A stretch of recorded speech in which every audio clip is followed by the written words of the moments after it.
Thoughts and feelings on the Phillies this year? You know, ever since August, they weren't right. Different team after the All-Star break. Yeah, they were a different team after the All-Star break. A couple tough injuries, but it's hard to sustain that all year long. It's hard. It's hard. And baseball's such a game of streaks and runs and momentum that once you lose your mojo, it's hard to get it back.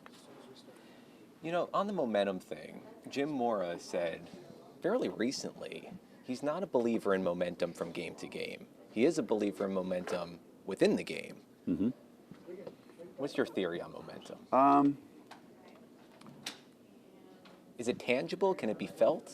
Yeah, for sure, 100%. Okay. You can go to practice. Now, let's put it this way. Maybe much more difficult in football because you don't play but once a week. Yeah. So you play Saturday. Now you got to hold that thing till next Saturday. All right? So if we play Saturday and we play great, we play again Monday or Tuesday, we can still capture that. I think if you had to wait 7 days, maybe a lot more difficult. Sure. But I believe in it, 100%. From game to game in basketball? Oh, yeah. I know when we're on a roll, and I know when we're struggling, for sure. And the players feel that? Absolutely. Everybody feels it. We call it, there's a stink in the air. There's an odor in the air. It just doesn't smell right in here right now. This just doesn't feel right. Yeah. And then other times you go in, and it's like, fantastic. Everything feels good. Everything looks good. Everything just... And you build on it, and, So you're going to be starting the season with a lineup, whoever's in that starting lineup. Yeah. But then as the season progresses, the team's going to get healthier and healthier. Mm-hmm. How do you anticipate the evolution of this season going? That's always a conundrum for coaches. We have a set lineup. We're playing pretty well. Someone's getting healthier. Now we have to incorporate them back in the lineup. How's that going to affect those people in the lineup? We're not playing well. We can't wait for those guys to get healthy. The guys that are playing poorly can't wait to go back to the bench. Now it's a little easier.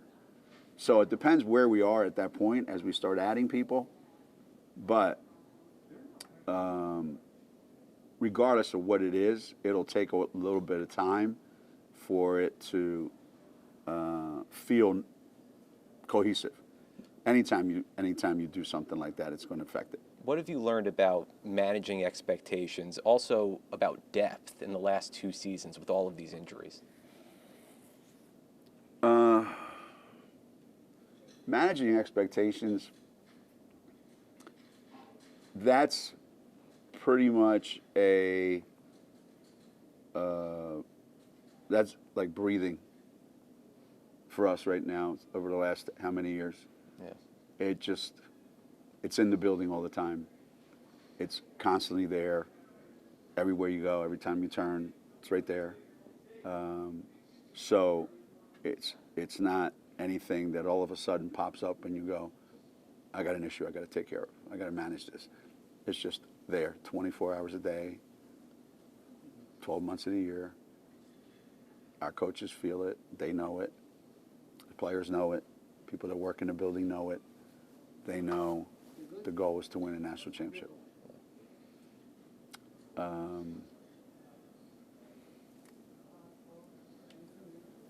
It's easier to deal with it if you understand that the chances of it happening are not great, but you keep holding on to that until it's over.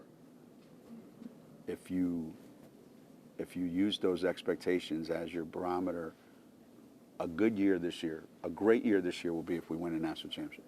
If we don't win a national championship, this is going to be an awful lost year. Then you're going to have a miserable experience as a coach, and you won't be coaching 40 years. 100%.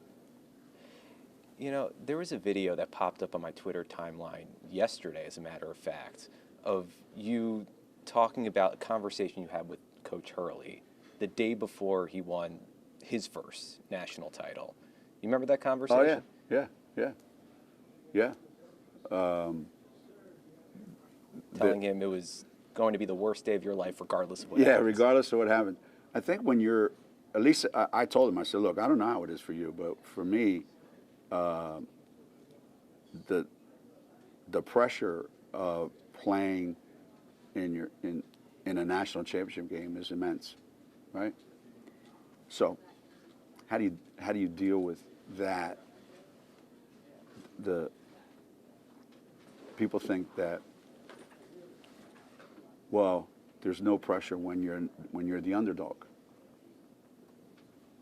To me, all the pressure is when you're the underdog. I'm playing for a national championship, and I know unless they play bad, we can't win. That means we got to play more than perfect, and we got to hope they suck. All right, that's not a great strategy. My thing to him was, there's comfort in knowing you have the best team. There's comfort in knowing if we just play our A game, we win. Doesn't matter what they do. So you almost take the other team completely out of the equation. Yet, when you're the underdog, you can't do that. So to me, pressure is only when someone's really counting on you to do something that you can't do or have a hard time doing, which is be the less talented, big underdog, and people think you're going to win the national championship. That's pressure. But also, I think a point you raised was, if you win, you're going to be obsessed with getting the next one. No question. No question. And if you lose, you're going to be obsessed with getting back there. Yeah. There's nothing good that comes out of winning a national championship except the fame that comes with it that lasts about a week, 2 weeks, however long you want to say. Then realization sets in. It's like, now you devote every minute of every day to how do I get back there? And if you won, how do I get back there and win again? If you lost, what if I never get back there? So either way, every day, your mind is, your brain is scrambled because you're just obsessed with getting back there. If you've never been there, you don't know what you're missing. Yeah. But once you get there, getting back becomes an obsession. And obsessions are not good, generally. So how have you felt your obsession over the last 8, 9 years, since 2016?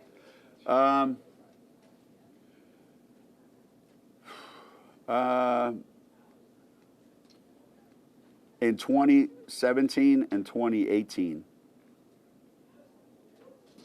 I thought we had the better team and we didn't win. So those were the two buzzer beaters that we lost on. Yeah. That was incredibly disappointing. That really, really hurt. Those two. But the fact that we kept going back 14 years in a row, there was no obsession anymore. It just became, yeah, this is what we do. We go to the Final Four. So it's not, I have to go back there. We always go. The obsession became, we haven't won a national championship. But other than those 2 years, every other time that we've gone back, there's been circumstances that you would say, maybe in the bubble, I thought we had the best team when we were in the bubble. But, things happened and we didn't win. Maybe we're too immature at that point, I don't know. But after that 17 and 18 season, there's been circumstances that I've not gone into any of those Final Fours thinking we had the best team, because we've yet to go back and be healthy after those first couple of years. We've always had issues, one way or another. I think the year we did have the best team coming back was when Dorka got hurt, broke her wrist. I thought we had the best team. But, yeah, so maybe that made it easier to deal with. Those 2 years that we lost on those two buzzer beaters, that was really, really, really hard. Hard to get over those two. The other ones, I could rationalize those. I have another question about injuries, and then we'll, I guess my last one. Was that the sign to wrap it up? We'll go on this one. All right. You said a couple years ago, I think this was after ice went down for the season, that maybe we need to start reevaluating how players are training in high school or coming out of high school. 100%. Has there been a reevaluation? No. We do more testing now of those kids coming out of high school. So we know more now before they get there. But all that does is tell us what we have to work on. What a lot of the issues that these kids have when they have issues in high school, they're not addressed the way they need to be addressed. They're not rehabbed the way they need to be rehabbed. So now all of a sudden they come here and they're already damaged. And now you have to manage that damaged situation. And how do we go and fix that at the high school level? I think each player that's playing high school basketball, that wants a future playing basketball, needs to understand this is all you have. You have your body, and you need to learn to take care of it. And you need help. Unfortunately, there's not a lot of help, but they have to be proactive. Okay, something happened to me. All right, what are you going to do about it? Somebody told me I have to do this for 3 weeks. Well, I'll do it a week and see how I feel, and then I'm done. All right, it feels a little bit better, but that doesn't mean you took care of the issue. So I think each individual player taking more ownership of I want a future playing this game, and don't just let it ride, which you tend to do when you're young. Yeah. And all we can do now, test them, monitor it, do our best. Is it on the player, though, when they're in high school to make those decisions for themselves? They could envision a future, but aren't they relying on people? They are. And I think they have to, as I said, they have to have people around them that advocate for them as opposed to advocate for the team. Yeah. You know, and I think a lot of times that's missing. But I don't know how to address that on that level. But way more injuries in college. Well, you look at the pros, like every Sunday is a list of who's now playing next weekend. The injury has become the main word in team success. Who's got the least amount of injuries? Not who's got no injuries, who's got the least amount. Crazy. Thank you for your time, Coach. Dodgers, Yankees.